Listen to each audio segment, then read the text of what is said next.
कभी कहते हैं शौकत खान कहाँ से आया, कभी कहते हैं कि यूनिवर्सिटी कहाँ से आई, यमन यूनिवर्सिटी। अब मुझे बताएं कि ये वाहिद बंदा है जिसका नाम इमरान खान है, ये हमारे बच्चों के लिए सोचता है। नवाज शरीफ से पूछो उसने क्या किया, शहबाज शरीफ से पूछो उसने क्या किया। ये वाहिद बंदा है क्योंकि हमारे आने वाली नस्लों को ये ठीक कर सकता है।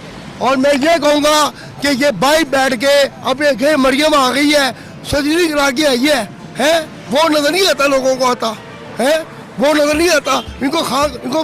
इनको ये चाहिए खान खान खान, और कोई बात नहीं है इनमें। हम इतनी, मैं अपना घर बार छोड़ के अपनी माँ, अपना बाप, अपनी बहनें, अपना भाई, हम खां के खातर कुर्बानी देने आए हैं। और सब तो पूरी फैमिली आई है? पूरी फैमिली नहीं आई, मैं छोड़ के आया हूँ घर में कि मेरी माँ को, मैं अपनी माँ को कह के आया कि माँ जी अगर मैं जिंदा आ गया तो ठीक है, नहीं तो फिर